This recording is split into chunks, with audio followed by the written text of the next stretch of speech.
कृष्ण हरे हरे, हरे राम राम राम हरे हरे। श्रीमन रूप गोस्वामी पाद द्वारा विरचित श्री राधा जी के गुणों का हम लोग कुछ कुछ वर्णन जो है सुन रहे हैं।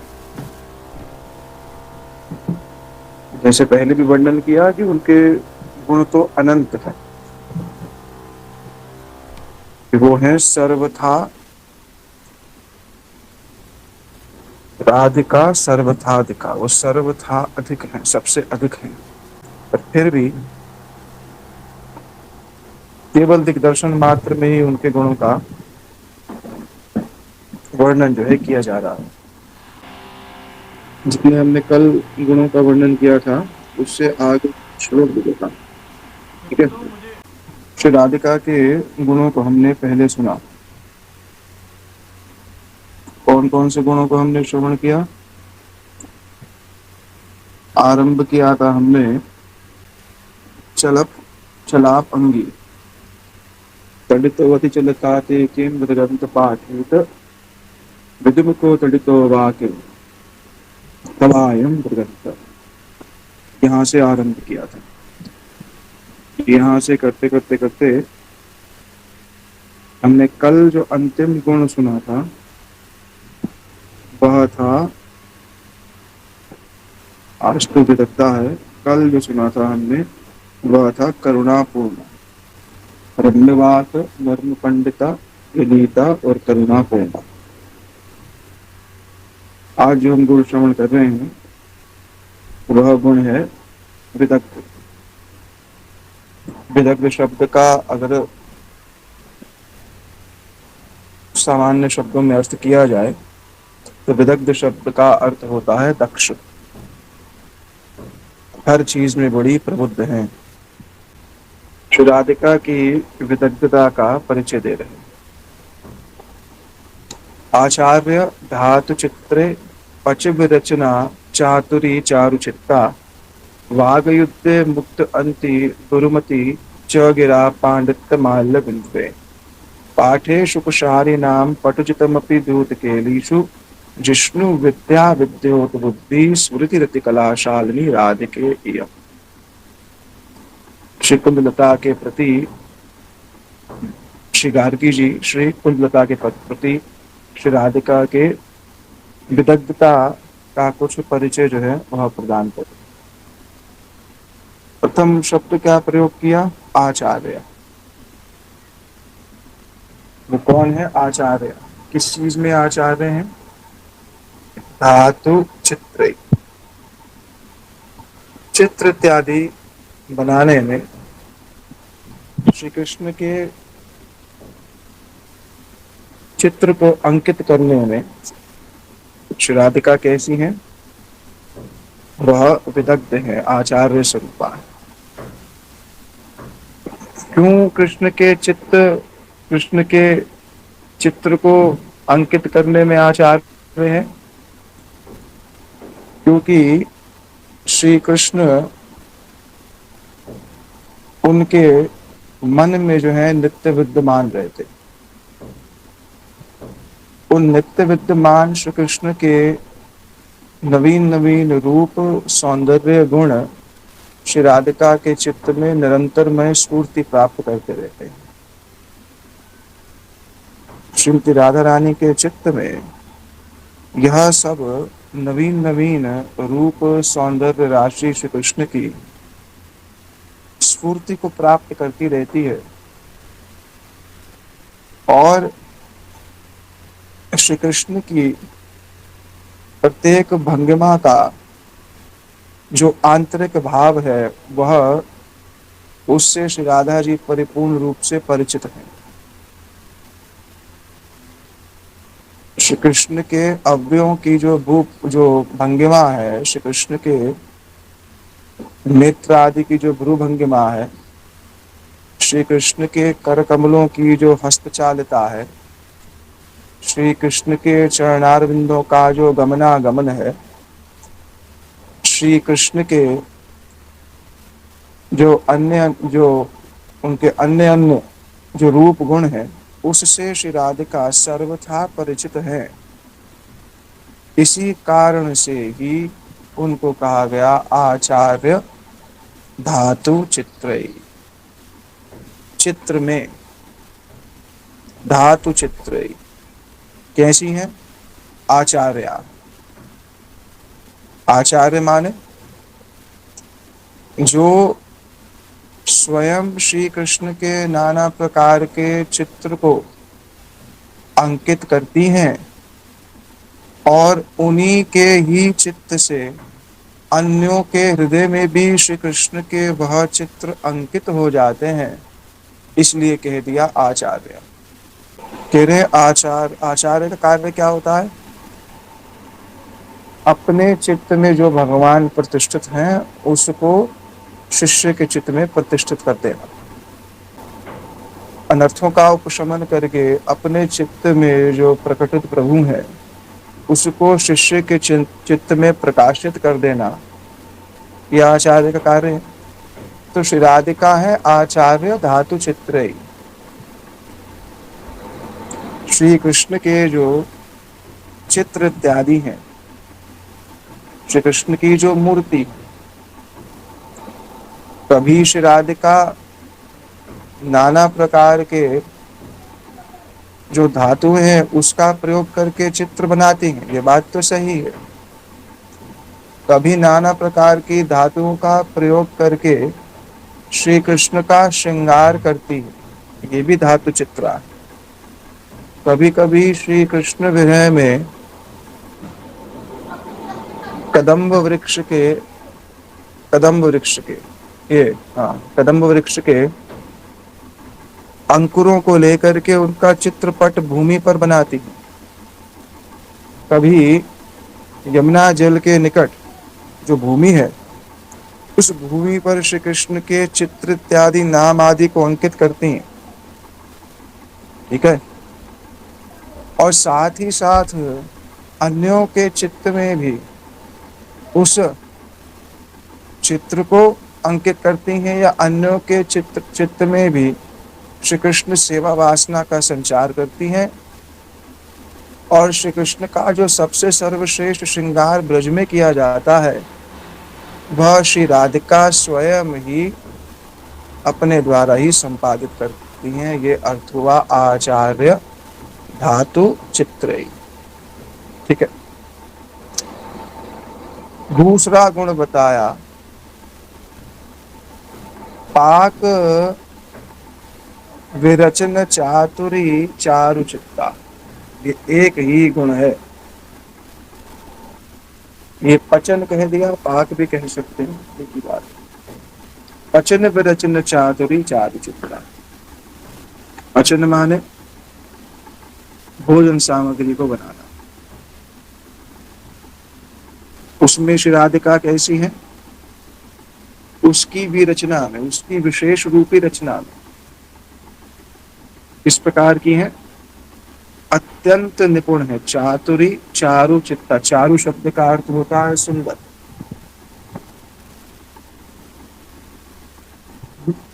चारु शब्द का अर्थ होता है सुंदर। जिनका चित्त अत्यंत सुंदरता को प्राप्त है, ऐसे सुंदरता रूपी युक्त चित्त से अत्यंत चातुर्यपूर्ण जो श्री कृष्ण के लिए पाक क्रिया करती हैं, माने श्री कृष्ण के लिए विविध प्रकार के व्यंजनों को बनाती हैं, वो है पचन विरचना चातुरी चारुचित्ता। उन व्यंजनों को प्राप्त करके श्री कृष्ण अत्यंत सुख को क्यों प्राप्त करते हैं? क्योंकि वो व्यंजन श्री राधिका के अति गाढ़ प्रेम भाव से युक्त है। जगत में भोजन बनाने वाले का भाव जो है वह भोजन प्राप्त करने वाले के हृदय में अवश्य ही प्रवेश करता है।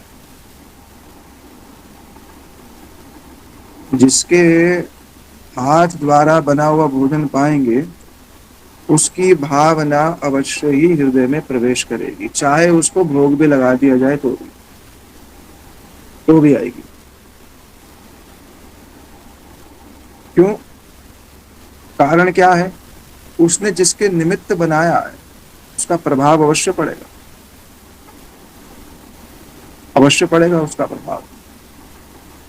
अब श्री राधिका के भावों के आस्वादन के अनेक पक्ष हैं। श्री राधिका के भावों का आस्वादन मिलन अवस्था में भी होता है, विरह अवस्था में भी होता है, हास्य विनोद में भी होता है, कभी वो कला अंतारिका रूप प्राप्त कर लेती है उसमें भी होता है। पर श्री राधिका के द्वारा श्री कृष्ण के लिए जो पाक क्रिया की जाती है, विशेष प्रकार के व्यंजन इत्यादि बनाए जाते हैं, उसमें श्री राधिका अत्यंत संलग्न चित्त हो करके श्री कृष्ण सेवात ही श्री कृष्ण सुखे तात्पर्य ही नाना प्रकार के व्यंजन जब परोसती हैं, बनाती हैं, उनमें श्री राधिका का जो श्री कृष्ण के प्रति एक प्रकार का अत्यंत सुहृद, और श्री कृष्ण स्वस्थ रहें, उनकी चिर आयु हो, ये लीला पक्ष की बात हो रही है, वो स्वस्थ रहे, चिर आयु हो, पाकशाला में व्यस्त जब है तो चित्त में नाना प्रकार के विचारों की उत्पत्ति होती है। कहीं यह श्री कृष्ण को पसंद ना आया तो क्या होगा? कहीं यह श्री कृष्ण को पसंद आया तब उनके मुख पर क्या भाव राशि होगी? क्योंकि प्रसाद पाने वाले के मुख से उसके अंतर्मन का पता पड़ जाता है, और श्री कृष्ण तो वैसे ही वो तो भाव व्यक्त कर देते हैं। तो कहीं श्री राधिका श्री कृष्ण सुख तात्पर्य के हेतु श्री यशोदा जी द्वारा बुलाने पर जब श्री कृष्ण के नंदालय में कृष्ण के घर पर रोज जाती हैं, तो अनेक अनेक जो चूल्हे होते हैं उन चूल्हों को आसपास रख करके स्वयं बैठ जाती हैं, और मानो सहस्त्र हस्त्रों से और सहस्त्र मनों से श्री कृष्ण के लिए विविध प्रकार के पकवान इत्यादि जो बनाती हैं, समय की प्रतीक्षा करती हैं कि कब श्री कृष्ण वनगमन से पुनः आएंगे। वनगमन के पश्चात श्री कृष्ण स्नान आदि कार्य करके, सुंदर वस्त्र इत्यादि धारण करके, कस्तूरी इत्यादि का लेपन करके, अत्यंत चिक्कन उज्जवल केशों से युक्त होकर के जब प्रसाद पाने के लिए बैठते हैं, तो उस समय जब श्री कृष्ण के निकट श्री राधा जी द्वारा बनाए गए प्रसाद को परोसा जाता है, तो श्री राधा जी उसी पाकशाला के गवाक्षों से ही, मानो खिड़कियों से ही श्री कृष्ण का दर्शन करती हैं, और इसी प्रतीक्षा में होती हैं कि कृष्ण प्रसाद पाएं और उनके मुख की शोभा से यह परिचय मिल जाए कि यह प्रसाद अच्छा है कि नहीं है। श्री कृष्ण तो कौतुकी हैं, जान पूछ करके अत्यधिक मधुराति मधुरतम प्रसाद, जिस श्री राधिका का नाम ही अन्नपूर्णा है, जो श्री राधिका श्री कृष्ण की क्रीड़ा स्थली हैं, जो श्री राधिका जो आह्लादनी शक्ति स्वरूपा है, जिनके एक अंश के अंश से समस्त आह्लाद परव्योम में व्याप्त है, जो समस्त प्रकार की गोपियों को समस्त प्रकार की कलाओं की शिक्षा वितरण करती हैं, उनके माध्यम से जब प्रसाद बनाया जाएगा तो उसकी मधुरता के लिए तो ना जाने कौन सी विभूतियां भी ललायत रहती हैं। पर श्री कृष्ण जान पूछ करके इतने कौतुकी हैं कि जब श्री राधिका उन गवाक्षों से श्री कृष्ण का दर्शन करती हैं, श्री कृष्ण अपने अंतर मन में जानते हैं कि वो हमारी ओर देख रही होंगी, तो जान पूछ करके ही कौतुक परवश होकर के श्याम सुंदर टेढ़ा सा मुख बना लेते, बोले अरे किसने बनाया ये, जान पूछ करके। थोड़ी दुखी होती हैं तो ललिता जी कहती हैं आप दुखी मत होइए, आप जानती हैं वो जान पूछ करके ऐसा कर रहे हैं। तो जानती हैं वो कैसे, वहां से ललिता जी सांत्वना देती हैं। श्री राधिका तो अत्यंत कोमला है, हाँ वो तो अत्यंत कोमल स्वभाव की है, तो ललिता जी कहती हैं उसके ध्यान मत दीजिए, बस उनका स्वभाव ऐसा है। वो जानबूझ करके इस प्रकार से कह रहे हैं कि ये प्रसाद कितने मनाया, अंत मन में उस प्रसाद प्राप्ति के लिए ही जल्दी वन से गमन कर लेते। उनका वन से प्रत्यागमन का मूल कारण ही यही होता है। तो ये है पचन विरचन चातुरी चारु चित्ता। ठीक है। अब है वाग युद्धे मुग्धयंती गुरुमपि च गिरा। ये तीसरा गुण है पूरा। जो कृष्ण कौन है? वो समस्त प्रकार के, समझ में आ रही है बातें?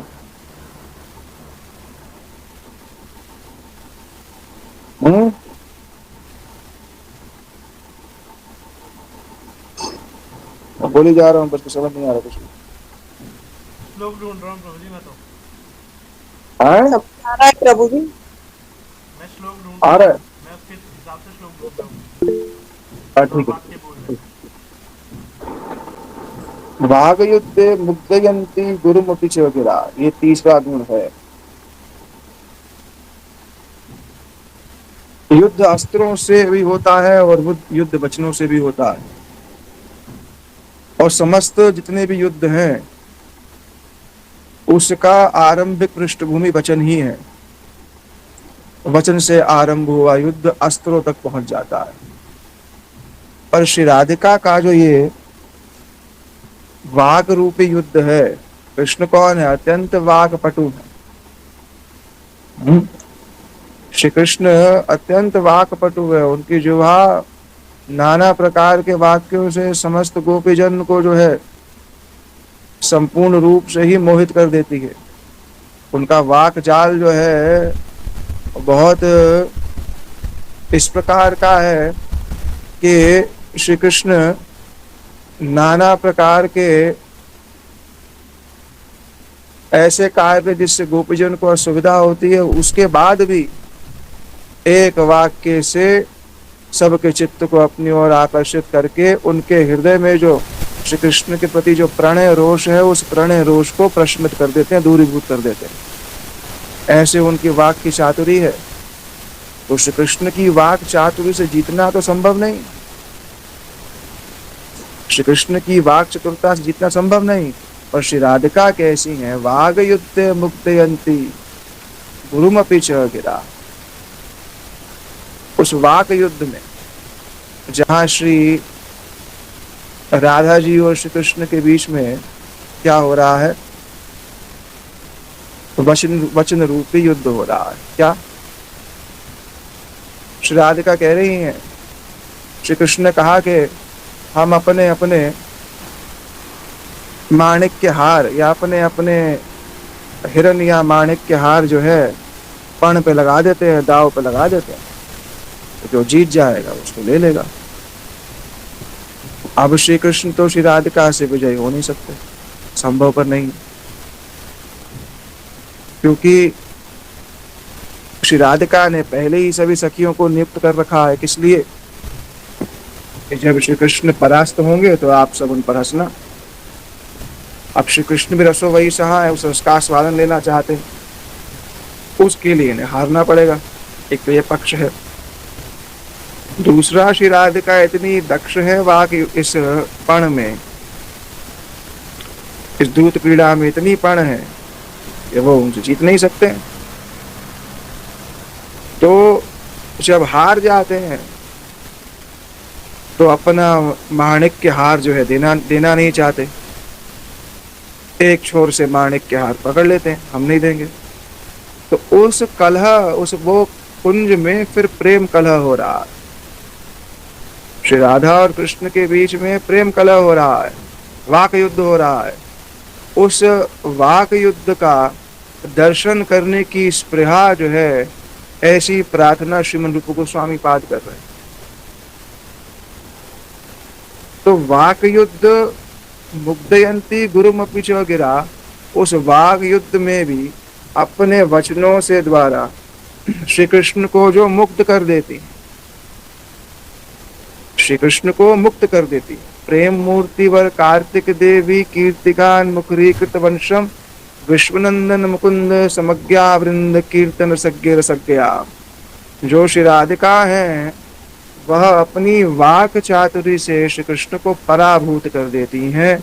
इसीलिए ही उनका एक गुण बताया गया, वाक युद्धे या वाग युद्धे मुग्धयंती गुरुमपि च गिरा। फिर गुण बताइए, एक विदग्ध के ही अन्य अन्य पक्ष हैं। ये मूल गुण है विदग्ध कि किस किस सेवा में श्री राधिका कौन है, विदग्ध। फिर बता रहे हैं, पंडिता माल्य गुम्फे, माला इत्यादि बनाने में कौन है, अत्यंत पंडिता, बहुत पंडिता। श्री कृष्ण सेवार्थ हेतु श्री राधिका नाना प्रकार के पुष्पों से युक्त होकर के, नाना प्रकार के पुष्पों को एकत्रित करके श्री कृष्ण सौंदर्य वर्धन के लिए या पुष्प सौंदर्य वर्धन के लिए और उन पुष्पों की चिर अभिलाषा की पूर्ति के लिए ही उन पुष्पों को श्री कृष्ण के वक्षस्थल पर चिर अभिलाषित देख करके ऐसी नाना प्रकार की मालाओं का निर्माण करती हैं। श्री श्याम सुंदर ने कहीं श्री राधा जी से कहा, आप और हमारे प्रेम की प्रसिद्धि ना सब जगह पर है, हमें नारद जी से सावधान होना चाहिए। ठीक है, श्री राधिका ने श्री कृष्ण के लिए माला बनाई। अब वह माला किसी कारण से कहां पहुंच गई, ललता जी के पास पहुंच गई। अब श्री श्याम सुंदर श्री ललता जी के साथ जब कुंज में थे तो नारद जी ने श्री राधिका से कहा, देखिए आप तो कहती हैं वो एकांतिक है और आपकी बनाई गई माला उनको पहना रहे हैं। श्री राधिका ने जाकर देखा, हमारी बनाई हुई माला श्री लता जी को दे दी, मान में प्रवेश कर गई। बड़ा भीषण मान हुआ, बहुत प्रयास के बाद मान भंग हुआ। तो श्री कृष्ण ने कहा, अरे हमने आपसे कहा था कि नारद जी सावधान रहिएगा, मुझे सावधान रहिएगा। तो ये रस की जो है रीति है। तो पंडिता माल्य गुम्फे, अब इसका श्लेष में अर्थ नहीं करूंगा, माल्य गुम्फे का अर्थ क्या होगा वह यहां पर कहना अनुचित हो जाएगा। पाठे सुख सारी नाम पटु, ये एक और गुण है। सुख और सारी को क्या करती हैं, पाठ जो है वह पढ़वाती। सुख सारी को क्या पाठ पढ़ाती है, सुख को क्या कहती है, कृष्ण कृष्ण बोलो। श्री राधिका को कौन सा नाम प्रिय है, अपना नाम कि श्री कृष्ण का नाम। राधा अष्टमी पे कौन सा नाम गाना चाहिए, श्री कृष्ण का नाम पसंद है ना राधा रानी को। हाँ, सेवक कभी भी अपने नाम को सुनना नहीं चाहेगा, ये साधक पक्ष के लिए बात है। सेवक कभी भी अपनी महिमा नहीं सुनना चाहेगा, गुरु को अपनी अपनी महिमा सुनेगा नहीं, लज्जित हो जाएगा उससे। सेवक कभी भी अपनी महिमा जो है सुनना नहीं चाहता है, इसलिए निषेध कर दिया जाता है साधकों को। गुरु जी कहा करते थे, राधा अष्टमी पर श्री राधा कृपा कटाक्ष स्तवराज गाने से ज्यादा श्री राधा जी की कृपा प्राप्त होएगी कि श्री नंदनंदनाष्टकम से, कृष्ण संबंधी कीर्तन से, कृष्ण संबंधी कीर्तन गाने से उनकी प्राप्त होएगी। मद भक्त पूजा व्याधिका सर्वभूतेषु मनमति। श्री सनातन गोस्वामी पाद ने भी इसको श्री भागवतामृत के मंगलाचरण में इसको स्पष्ट कहा है। भगवान के हृदय में भक्त गुण को सुनने का लौल्य होता है। भगवान जैसे भक्त का भगवान के प्रति लौल्य भाव होता है, उनकी सेवा का, उनकी प्राप्ति का, ऐसे ही भगवान के चित्त में भी भक्त की गुणावली और भक्त की सेवा करने का और भक्त के हृदय में जो विशेष प्रेम है उस विशेष प्रेम के आस्वादन का लौल्य होता है, और यही उनके अवतार का एक कारण होता है। तो श्री राधिका क्या सुझाती है? पाठे शुक सारी नाम। शुक और सारी को पाठ पढ़ाती है। शुक सारी कौन हुए? ब्रज के शुक माने तोता, सारी माने तोते के साथ संवाद करने वाली। दोनों ही शुक पक्षी हैं, आपस में क्या संवाद करते हैं? श्री राधिका की महिमा और श्री कृष्ण की महिमा गाते हैं। श्री कृष्ण होते हैं समक्ष तो श्री राधिका की महिमा गाते हैं, राधिका होती हैं समक्ष तो श्री कृष्ण की महिमा गाते हैं। इसलिए हमारे श्रीमंत प्रबोधानंद सरस्वती पाद जी ने अपने ग्रंथ में जो प्रार्थना की एक पद्धति बताई है, प्रार्थना की एक शैली बताई है, उसके लिए एक श्लोक मैं यहाँ पर उद्धृत कर रहा हूं। हा कालिंदी मई, हा कालिंदी मम त्वयि निधि प्रेयसा शालितो भूत, भो भो दिव्य अद्भुत तरुलता तत्कर स्पर्श भाजः, हे श्री राधया रति ग्रह शुका, हे मृगा हे मयूरा, भूय भूय प्रणतिभिरहं प्रार्थयावनुकंपाम्। कृष्ण की सेवा प्राप्ति के लिए अभिलाषा की जा रही है श्री राधिका से। श्री राधिका की सेवा प्राप्ति की अभिलाषा की जा रही है श्री राधिका के प्रत्येक परिजन से, और उन परिजनों के अंतर्गत केवल और केवल श्री ललिता जी, श्री विशाखा जी, श्री रूपमंजरी ही नहीं, उन परिजनों के अंतर्गत श्री कालिंदी, श्री यमुना जी, उन परिजनों के अंतर्गत कौन? वृंदावन की दिव्य तरुलता इत्यादि, उन परिजनों के अंदर शुक इत्यादि, उन परिजनों में और कौन? मृग इत्यादि, मयूर इत्यादि। ये सब कौन है? राधिका परिजन है। राधिका परिजनों से ही प्रार्थना की जा रही है। क्या कह रहे हैं श्रीमंत प्रबोधानंद सरस्वती पाद? हा कालिंदी मम त्वयि प्रेयसा शालितो भूत। हे श्री कालिंदी, हे श्री यमुना जी, आप तो श्री कृष्ण की समस्त श्री राधिका के संयुक्त जो उनकी लीलाएं, उनकी साक्षी हैं, उनकी साक्षी हैं आप। उनकी लीला में आप एक अत्यंत विशेष स्थान को प्राप्त है। उनकी लीला में आप सर्वथा प्रतिष्ठित हैं। उनके लीला संवर्धन हेतु आप नाना प्रकार के उपकरणों की सहज ही उत्पत्ति कर देती हैं।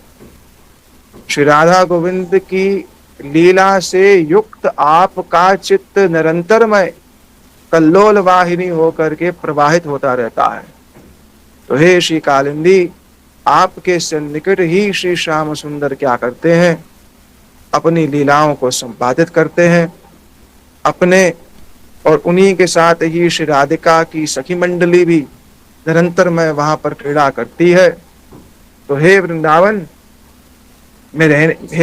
में वास करने वाली श्री कालिंदी, आप मुझ पर भूय भूय पुनः पुनः कृपा करिए। आपके कृपा के अतिरिक्त इस लीला रस को प्राप्त करने का अन्य कोई साधन नहीं है। जब आप मुझ पर कृपा करेंगी तो यह जो अत्यंत ही रहस्यपूर्ण लीलाएं हैं उसका उद्घाटन जीव के चित्त में हो जाता है। प्रश्न ये उठता है, ये प्रार्थनाएं कौन करेगा? ये प्रार्थनाएं वही करेगा जो आसक्ति की स्थिति तक पहुंच गया है। उससे पहले वाला दोहराएगा, कुछ कुछ इसके प्रति भाव रखेगा, और वास्तविक रूप में हृदय से इस प्रकार की प्रार्थनाएं आसक्ति के चित्त का जो साधक हो जाता है, जब देह और गेह के धर्म से निवृत्त हो गया है, संसार के नाना प्रकार के धन उपार्जन, यह उपार्जन, यह वह जितने भी ये चक्करबाजियां हैं, इन सब से मुक्त हो गया है और केवल श्री कृष्ण दर्शन, श्री कृष्ण सेवा, श्री राधिका दर्शन, श्री राधिका सेवा लालसा से युक्त हो गया है, उस समय इस प्रकार की प्रार्थना परिकरों से करता है। उस समय परिकरों से प्रार्थना करता है कि हे कालिंदी, आप जो है मुझ पर कृपा करें। फिर किससे प्रार्थना करता है? भो भो दिव्य अद्भुत तरुलता तत्कर स्पर्श भाज। हे वृंदावन के दिव्य तरु, आप भी श्री कृष्ण लीला के साक्षी हैं। श्री कृष्ण और श्री राधिका के कर कमलों का स्पर्श आपको प्राप्त है।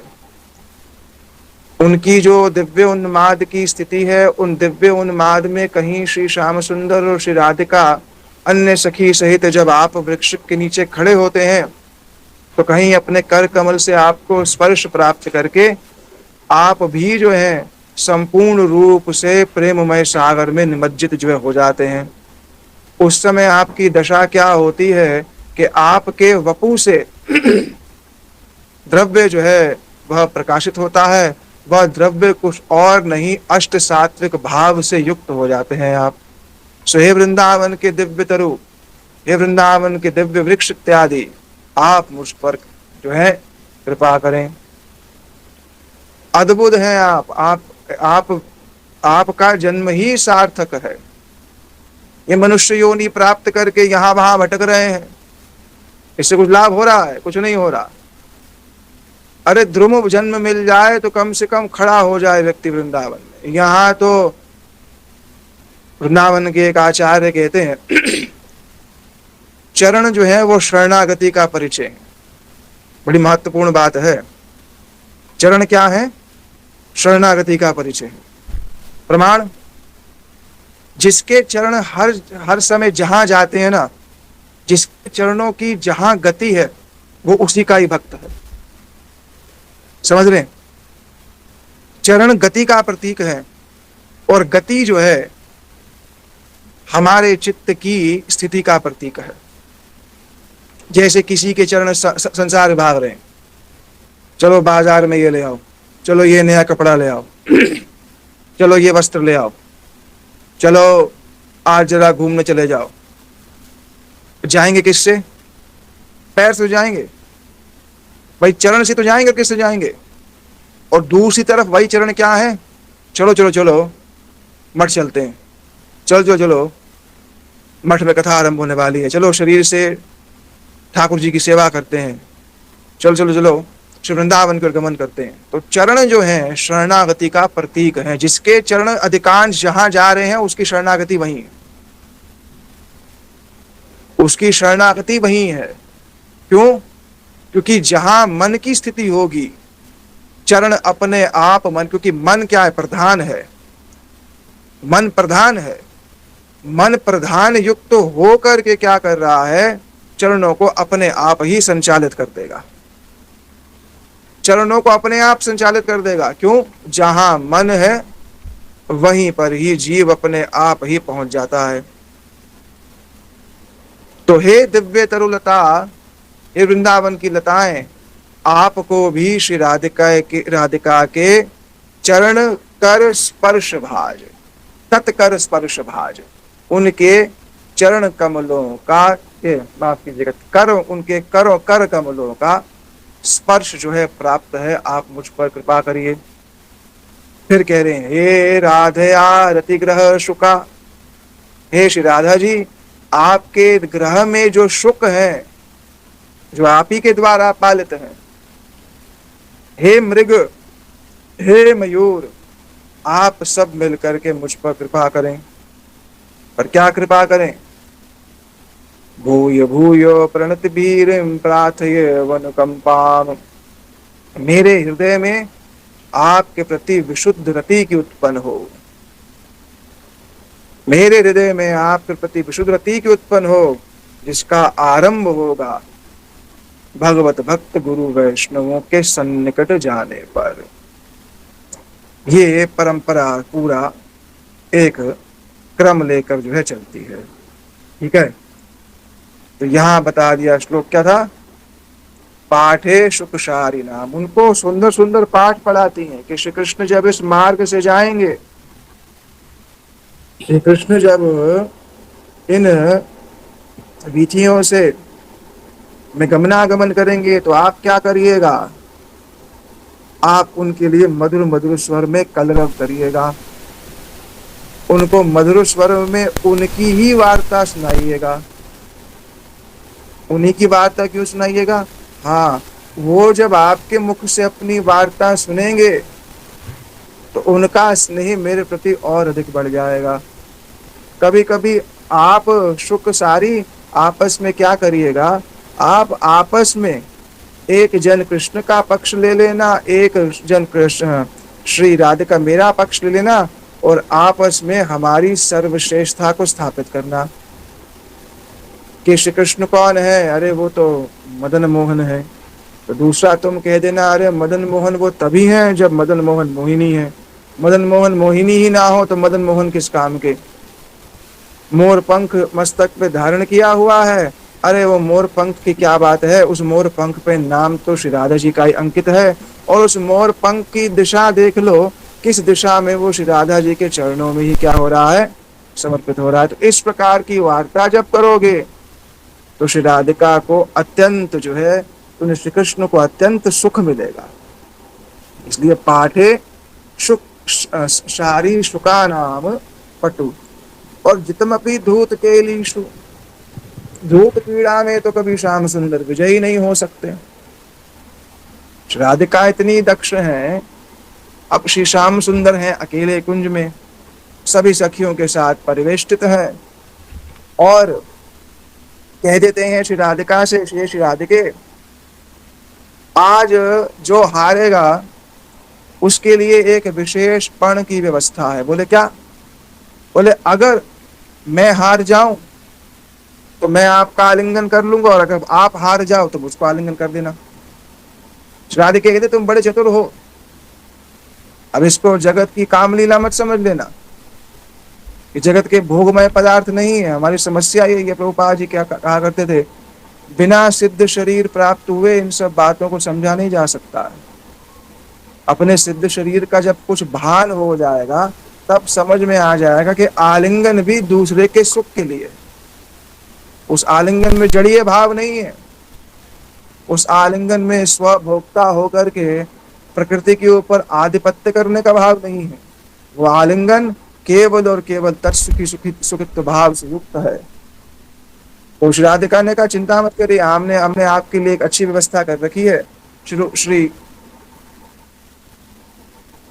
रूप मंजरी के माध्यम से, अन्य किसी मंजरी के माध्यम से बोले जाओ जाओ जाओ, वो गोवर्धन की तरहटी पर जो झाड़ू लगाने वाले ने उसको ले आओ, वो बड़ी सुंदर है, उसको लेकर के आओ, उसका हम आलिंगन कराएंगे इनका आज।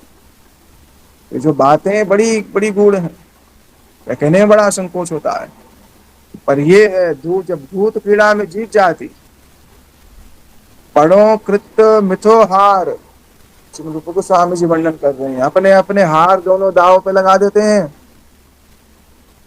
और श्री राधिका और कृष्ण जब धूत क्रीड़ा कर रहे हैं आपस में, जब श्री कृष्ण हार जाते हैं, दोनों के व्यग्र हाथों को श्रीमन रूप मंजरी देख रही हैं। उन दोनों व्यग्र हाथों का दर्शन करने की अभिलाषा युक्त श्री रूप मंजरी का चित्त है कि अभी पण जो है, हार जो है वो दाव पे लगे हुए हैं, अभी तो खेल चल ही रहा है, पर दोनों के हाथ इतने व्यग्र हैं कि जीते और उसको उठा लें बस। ऐसे व्यग्र हाथों का दर्शन हमें कब होगा, ऐसी भावना से श्रीमन रूप मंजरी युक्त है। और जिष्णु विद्या विद्योति बुद्धि, राधिका कैसी है, गान आदि विद्या में तो प्रखर बुद्धि है। रूप गोस्वामी जी भी इसका वर्णन कर रहे हैं। श्री कृष्ण वेणुनाद करके पंचम स्वर में समस्त जीवों को अपनी ओर आकर्षित करते हैं। प्रेम मूर्ति वर कार्तिक देवी कीर्तिगान मुखरीकृत वंशम, जिनके मुख से जब वंशी स्पर्श करती है तो कार्तिक देवी श्री राधिका का ही गुणगान जो है प्रकट होता है। कीर्तिगान मुखरी कृत वंशम, और उधर जब श्री राधिका विश्वनंदन मुकुंद समज्ञानंद कीर्तन सज्ञ सज्ञा, वो विश्व को आनंद देने वाले कीर्तन रसज्ञा वृंद, कीर्तनों में जो सब रसज्ञ हैं, ऐसे ही श्री राधिका क्या करती है, विश्वनंदन मुकुंद रसज्ञा वृंद, कीर्तन रसज्ञ रसज्ञाम, जो कीर्तन की रसिकों की भी रसिक हैं, जब वह कीर्तन करती हैं, जब वह कृष्ण नाम करती हैं, तो उस कृष्ण नाम से समस्त ब्रह्मांड, समस्त जड़ चेतन जीव सब कृष्ण प्रेम में आप्लावित हो जाता है, और वही ही श्रीमन महाप्रभु जी का स्वरूप है, वही ही कृष्ण है। श्री राधा भाव धुति धारण किए हुए हैं, और राधा भाव धुति धारण किए हुए श्रीमन महाप्रभु जी के मुख से जब श्री कृष्ण नाम का प्राकट्य होता है, तब उससे जड़ चेतन सब कृष्णमय स्वतः ही जो है हो जाते हैं। तो संगीत विद्या में भी श्री राधिका कौन है, पारंगत है। ऐसी श्री राधिका, ऐसी श्री राधिका स्फूर्ति रति कलाशालिनी राधिके अयम, ऐसी श्री राधिका, इसका अर्थ नहीं करूंगा मैं, ऐसी श्री राधिका जो है वो परम पंडिता होकर के विराजमान हो रही है। ये एक गुण के अनेक विभाग बताए गए, ठीक है। एक गुण और देख लेते हैं बस, पाटवान्विता, बड़ा सुंदर वर्णन श्री गुरु के। इसको यहां वहां मत बोलना शुरू कर देना, ये अधिकार के अनुसार मैं कह रहा हूं, सिर्फ यहाँ वहां कुछ भी इसको बोलना शुरू कर दिया सबके सामने, वो फिर वैसा केवल और केवल अपने आप तक ही इन सब वस्तुओं को रखना। इधर उधर जा करके राधा जी के गुण होते और ऐसा होता है वैसा होता है, वो राधा जी हमारी जिह्वा से परे हैं, हमारे मन बुद्धि से परे हैं, जन सामान्य की दृष्टि से तो पूर्ण रूप से परे हैं। केवल और केवल श्रीमन रूप गोस्वामी जी द्वारा प्रकटित उन्हीं गुणों को स्पर्श किया जितना उनको थोड़ा बहुत कहा जा सकता है, ठीक है।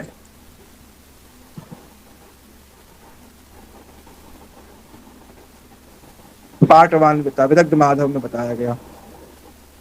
छिन्न प्रियो मणिसर सखी मुक्त कहानी, व्रतान हम बिचु नुयामिति कई तबेन, मुग्धम वृत्ते मई हंत त्रिगंत भंगी, राधा गुरोरपि पुर प्रणयाद तानीत, प्रणयाद वैतानीत। क्या कह रही है, अर्थ देखो क्या कह रहे हैं। प्रसंग कैसा है, पूर्व राग का प्रसंग है। पूर्व राग क्या होता है, जहां अभी श्री कृष्ण और श्री राधिका का प्रत्यक्ष मिलन नहीं हुआ है, जैसे कालिया दमन लीला है वो पूर्व राग की लीला है। उससे पहले सुखदेव जी ने कहीं श्री गोपीजन के साथ श्री कृष्ण के विहार का वर्णन नहीं किया। पहली बार गोपीजन ने श्री कृष्ण की नृत्य कला से युक्त उनके सौंदर्य को कालिया दमन लीला में कालिया के मस्तक पर नर्तन करते हुए देखा था।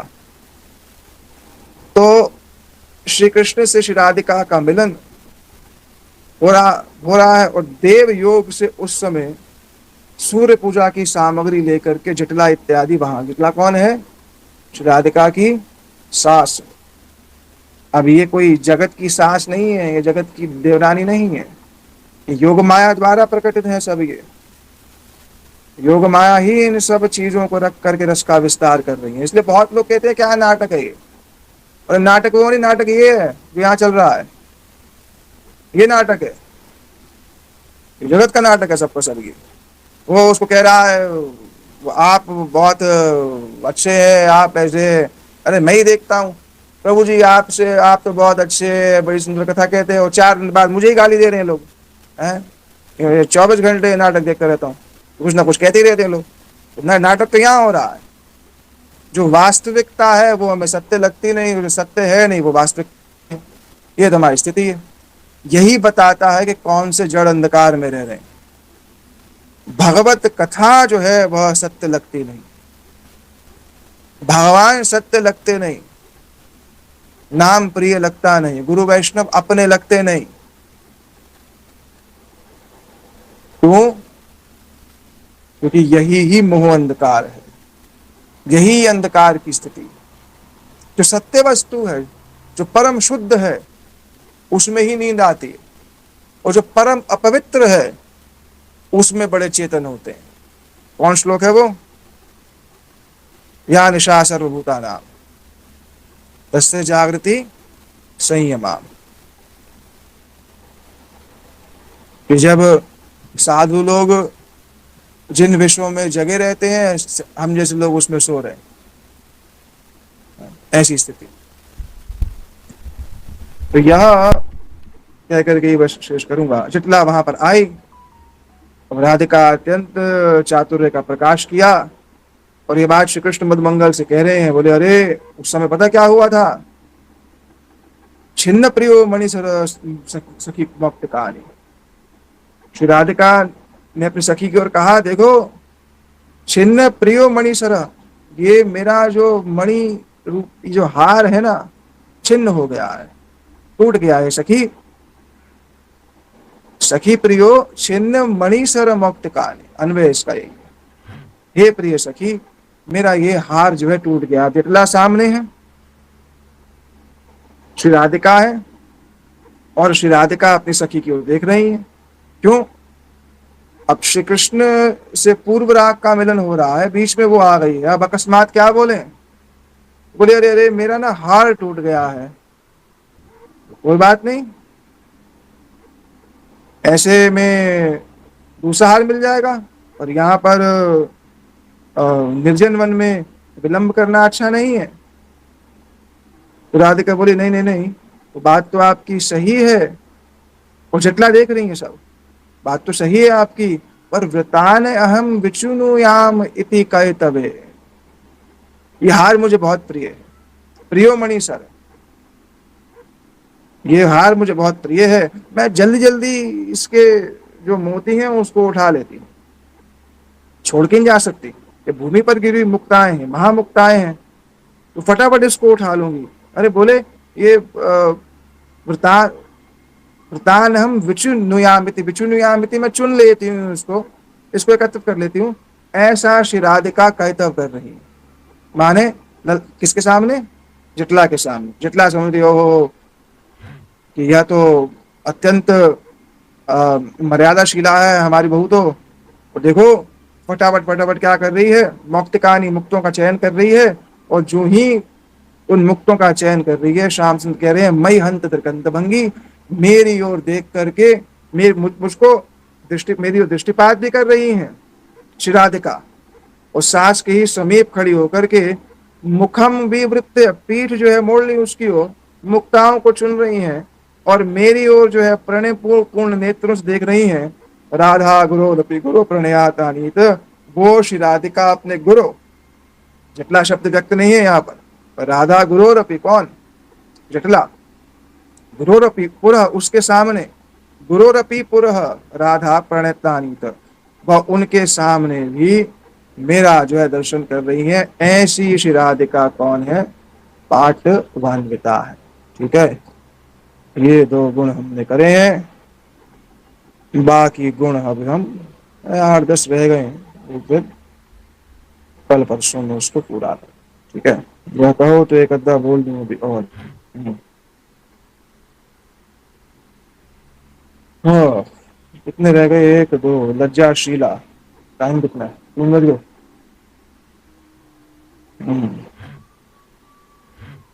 चलो एक गुण और कह देता हूँ, सुनना है तो कह देता हूँ।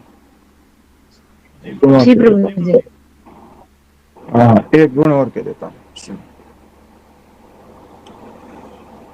अब है लज्जाशीला, अत्यंत सुंदर रूप निरूप गोस्वामी जिसका वर्णन कर रहे हैं। गजनरपति सूनु दुर्लभो आलोकनो अयम,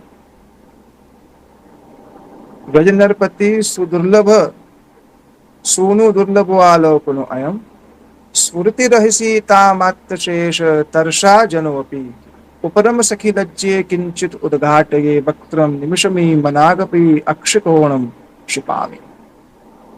ये लज्जाशील का उदाहरण है, जहां श्री राधिका अपनी लज्जा रूपी सखी से वार्ता कर रही है। जैसे मूर्छा रूपी सखी होती है, लज्जा रूपी भी सखी होती है। अब क्या यह तथ्य है कि वो सखी है? तथ्य नहीं है, भाव युक्ता है। भाव राज्य में लज्जा आकार भी ले सकती है और बिना आकार के भी हो सकती, क्योंकि वो कर्तुम अकर्तुम राज्य है। वहां लॉजिक और न्यूमेरिकल रेफरेंस काम नहीं करता है कि नहीं वो तो बस ऐसे ही है। इसलिए बहुत लोग तत्व में रस डाल देते, रस डाल देते हैं। जैसे अभी गुरु जी कथा सुन रहा था, गुरु जी बोल रहे यशोदा जी का प्रेम तो बटा हुआ है किसमें? जैसे गुरु जी उदाहरण दे रहे, पहले पति पत्नी है, बहुत समय तक संतान नहीं हुई, फिर संतान हुई तो अब संतान में प्रेम बट गया। यशोदा जी का घर, घर में भी प्रेम बटा हुआ है, ध्यान बटा हुआ है, पति को भी देखना है, घर को भी देखना है? श्री बलदेव जी को भी देखना है, रोहिणी जी को भी देखना है, कृष्ण को भी देखना है। तो उनका प्रेम क्या है? बटा हुआ है। पर फिर एक तरफ कह रहे हैं कि वो वात्सल्य रस की परिपूर्ण मूर्ति है। क्या अर्थ होगा इसका? एक तरफ कह रहे हैं कि वो वात्सल्य रस की परिपूर्ण मूर्ति हैं और एक तरफ कह रहे हैं कि उनका प्रेम बटा हुआ है। संभव है दोनों चीजें एक साथ? संभव नहीं। क्यों? क्योंकि अगर हम उनको वात्सल्य रस की परिपूर्ण मूर्ति के रूप में देखेंगे और नित्य सिद्ध के रूप में देखेंगे, तब तो यह संभव ही नहीं है कि उनका प्रेम बटा हो। पर लीला पक्ष के दृष्टिकोण से जब हम देखते हैं तो क्या होता है? क्योंकि वो रस संबंधी वार्ता है कि श्री यशोदा जी भी जो है अन्य अन्य कार्य में व्यस्त हो जाती है, श्री कृष्ण के प्रति उनका प्रेम बढ़ जाता है। कैसे बढ़ जाता है? कि भैया और चीजें भी देखनी है। वो तारतम्य दिखाने के लिए श्री कृष्ण के प्रति जो बिल्कुल ताम तद मनस्का श्री गोपीजन है, वही ही जो है संपूर्ण रूप से एकांत चित्ता होकर के उनको समर्पित है। पर अर्थ ये नहीं कि श्री यशोदा जी इत्यादि जो उनका चित्त यहाँ बटा हुआ है। माता का चित्त 100 जगह बटे होने पर भी अपने बालक पर ध्यान होता है, जगत में देखा जाता है, तो वो तो वात्सल्य मूर्ति है। तो वहां पर अगर तत्व लाया जाएगा तो क्या होगा? तो फिर गड़बड़ हो जाएगी। तो कहाँ पर तत्व संबंधी बात कही जा रही है, कहाँ पर रस संबंधी बात कही जा रही है, इसको जानना कठिन है। भाई राधा जी तो कृष्ण से सर्वश्रेष्ठा है। अरे भैया क्या मतलब, आप विचार करके देखो, श्री राधा जी अगर ये वाक्य सुनेंगे उन्हें क्या लगे, उन्हें कैसा लगेगा? तो किस पक्ष में कहा गया है, किस स्थिति में कहा गया है, कौन उसको कह रहा है? मंजरी गण कह रही हैं श्रेष्ठा है, रूपमंजरी कह रही हैं श्रेष्ठा है, तो सही है। पर श्री राधिका के हृदय में तो यह भाव है कि नाम ना प्रेम गंधो अस्मि दुरात, हमारे हृदय में तो प्रेम की गंध भी नहीं है। तो कौन कह रहा है, किसके लिए कह रहा है, वो आजकल समस्या बहुत बड़ी। बस वो श्रेष्ठा है। अरे तो वो श्रेष्ठा किस किस कारण से श्रेष्ठा है? ये श्री कृष्ण सेवा के लिए इतना अपना विस्तार करती है। कृष्ण के अतिरिक्त और कोई है ही नहीं। ना हम तेभ्यो मना कपि, उनके अतिरिक्त किसी को जानती ही नहीं है, इसलिए श्रेष्ठा है। तो तत्व एक है, तो तत्व के दृष्टिकोण से कहा जाए और रस के दृष्टिकोण से वो अलग बातें हो जाती हैं। झगड़ा मचा लो, झगड़ा मच जाता है समझने वाले, और फिर वो सुन लेते हैं दो चार, अरे बस हम तो राधा जी के पक्ष के हैं। तुम्हारा राधा जी के पक्ष को तो तुम्हारा सब कुछ कृष्ण से लेना देना है, तो वो तो और ज्यादा है। यशोदा जी तो फिर भी अन्य अन्य चीजों में, मंजरीगण और गोपीगण का तो और कोई प्रयोजन ही नहीं है। पर अब ये बात कह दी जाए कि हम तो राधा पक्षी हैं, अरे भैया क्या बोलूं, समस्या इतनी हो जाती है कि क्या बोला जाए। सही सही रूप से तत्व को समझ करके, सही सही रूप से साधन करके जब चित्त में कुछ ऐसा हो जाता है, तब ये बातें भली भांति समझ में आना शुरू हो जाती है। ये बुद्धि का विषय नहीं है, ये बुद्धि में हम ग्रहण कर लेंगे इन सब बातों को। जैसे शांत से दास्य, दास्य से सख्य, सख्य से वात्सल्य, वात्सल्य से शांत से दास, सख्य, सख्य से वात्सल्य, वात्सल्य से मधुरी, बात कही जाती है ना। अच्छा, तो अब हमने सुन लिया क्या कि मधुर रस क्या है, सर्वश्रेष्ठ है ना। तो हम भी सोचे नहीं यार वो दास्य से तो ना सख्य श्रेष्ठ है, सख्य से तो वात्सल्य श्रेष्ठ है, वात्सल्य से तो मधुर श्रेष्ठ है। ये किसके स्तर पे हो रहा है? ये राग के स्तर पे हो रहा है कि बुद्धि के स्तर पे हो रहा है? ये जो चुनाव हो रहा है, ये जो निर्णय लिया जा रहा है कि मधुर रस श्रेष्ठ है, ये मधुर रस की श्रेष्ठता जो प्रतिपादित हो रही है, इस मधुर रस की श्रेष्ठता के प्रतिपादित आधार क्या है? इसका आधार है बुद्धि। तो बुद्धि से तो निर्णय लिया नहीं जा सकता, वो तो राग भक्ति की बात है। राग विषय को बुद्धि के स्तर पर कब लाएंगे? इसीलिए ही राग भक्ति का साधन किस पर आधारित है? स्वतः आकर्षण हो। युवती नाम यथा यूनो, जहां श्री कृष्ण की रूप माधुरी उनके एक विशिष्ट रस के विषय में सुन करके चित्त स्वयं ही आकर्षित हो जाए, उसे राग कहते हैं। वहां बुद्धि का प्रवेश नहीं है। जब तक ये है कि ये उससे ऊंचा है, उससे ऊंचा है, उससे ऊंचा है, उससे ऊंचा है, तो ये तो साफ बुद्धि का प्रवेश है। इसलिए रागानुगा साधन आरंभ ही आसक्ति की स्थिति से होता है, आसक्ति से पहले नहीं होता। वो जहां जीव को रुचि की स्थिति में, जहां उसको कृष्ण के किसी विशेष लीला पक्ष को सुनने के लिए ही निरंतर में ललायत रहता है। वात्सल्य रति का साधक होगा, वो निरंतर में वात्सल्य रति का सुनना चाहेगा। सख्य रति का होगा तो उसको वही पुष्ट करेगा, मधुर रति का होगा तो उसको वह पुष्ट करेगा। वो रुचि की स्थिति है। और रुचि से पहले जो निष्ठा की स्थिति है, उसमें यह परिचय हो जाता है। अप्रिय प्रिय सब घटनाओं के अंदर अपने साधन का किंचित मात्र परित्याग नहीं करता है। कृष्ण प्राप्ति, कृष्ण सेवा मेरे जीवन का एकमात्र लक्ष्य है, इस सही रूप से स्थिर हो जाता है। और उसके अनुरूप नाना प्रकार के व्यवधानों के बीच में भी गुरुदेव के वचन का पालन करता रहता है। तब उसकी इस निष्ठा को देख करके भक्तों के माध्यम से भजन के प्रति उसके हृदय में रुचि उत्पन्न हो जाती है। भजन रुचिकर हो जाता है, बोझ नहीं लगता है कि 16 करनी है, 32 करनी है, या 100 करनी है, या क्या करना है, उस रहता नहीं। फिर तब रुचि जब आ जाएगी किसी चीज के अंदर, उसके बाद आसक्ति, फिर निर्णय होता है कि हाँ, रागानुगा साधक में भी कौन सा साधन, अब जिस रस का परिवेशन निरंतर हुआ होगा, प्राय उसके प्रति ही आकर्षण होगा। पर संकेत में बात कह रहा हूं, मैं श्लोक पे आ रहा हूं थोड़ा, ठीक है? क्या कह रही है? व्रज नरपति सुदुर्लभो लोको अयम, सुदुर्लभ आलोकनो अयम। श्री राधिका श्री कृष्ण दर्शन लालसा से युक्त हैं। पुष्प चयन करने के बहाने वृंदावन में उपस्थित होने पर क्या देखा? श्री कृष्ण एक स्थान पर निर्जन में है। उत्तम अवसर है दर्शन करने का। जो निरंतर ही अंतर बाह्य जहां जहां नेत्र पड़े, तहां कृष्ण स्फुरे की स्थिति को प्राप्त है। श्री राधा जी कौन है? जहां जहां श्री राधिका के नेत्र पड़ते हैं, वहां वहां श्री राधिका क्या है? कृष्ण का ही दर्शन करती हैं। पर वो श्री राधा जी आज क्या कर रही हैं? कृष्ण को एकांत में देख करके उनका दर्शन जो है करना चाहती हैं। पर बीच में एक समस्या आ गई। क्या समस्या है? वो समस्या है लज्जा रूपी सखी। तो कह रही है व्रज नरपति सूनु दुर्लभो आलोकनो अयम।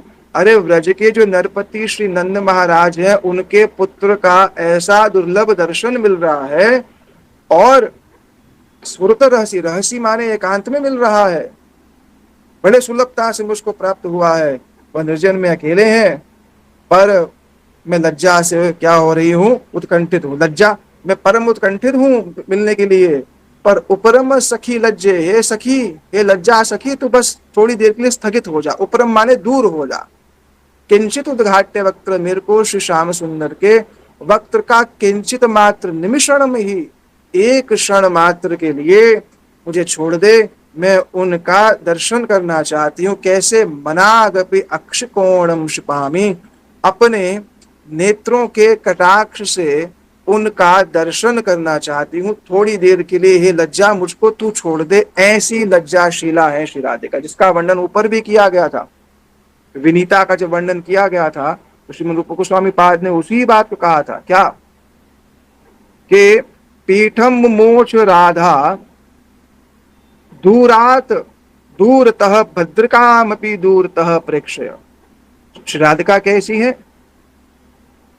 अपि गोकुले प्रसिद्धा, गोकुल में जो अत्यंत प्रसिद्ध है, कहीं किसी आसन पर विराजित है सखी मंडली के साथ, और दूर से भद्रका को आता हुआ देखती हैं। भद्रका सखी है। अब उनके लिए श्री राधिका को अपने आसन से खड़े होने की तो आवश्यकता नहीं है। पर कह रही है अपि गोकुले, जो गोकुल में इतनी प्रसिद्ध है, और भ्रू भ्रमि भी परिजने निषिद्धा, नेत्र से परिजनों ने, मानो सखियों ने और अन्य कहते आप उठ क्यों रही हैं, यहाँ बैठी बैठी, आपको उठने की आवश्यकता नहीं है। राधिका कहती नहीं नहीं नहीं, भद्रिका आ रही है, अच्छा लगता नहीं है कि मैं आसन पे बैठूं, तो पीठम मुमोच राधा, अपने आसन से खड़े होकर के भद्रिकाम अपनी दूरता प्रेक्ष, भद्रिका बहुत दूर है, दूर से ही भद्रिका को देख करके अपने आसन से खड़ी हो जाती हैं। ये है विनीता। तो उसी के ही सादृश्य ही कहीं लज्जाशीला भी उसी के ही सादृश्य गुण जो है वह प्रतीत जो है होता है। ठीक है, तो कुछ हमने आज गुण कर लिए, बाकी कुछ 8-10 गुण और रह गए हैं। सारे तो मैं बोल ही नहीं रहा हूं, क्योंकि श्रोतागणों का अपना एक अपनी एक स्थिति है। और फिर भी श्रीमद् रूप गोस्वामी पाद की लेखनी का आश्रय लेकर के ही हम कुछ कुछ उनके गुणावली का वर्णन कर रहे हैं। अंततः उनसे संबंधित जो बहुत सी प्रार्थनाएं श्रीमद् रूप गोस्वामी पाद ने लिखी हैं, उसका भी संभव पर श्री राधा अष्टमी से पहले आश्रय लेकर के अपने चित्त की एक स्वस्थ प्रस्तुति के लिए ही यह सब उनकी गुणावली का वर्णन श्री गुरुपाद पद्म की कृपा से जो है हम लोग कर रहे हैं। ठीक है, श्री गुरुदेव की जय, श्री प्रभुपाद की जय।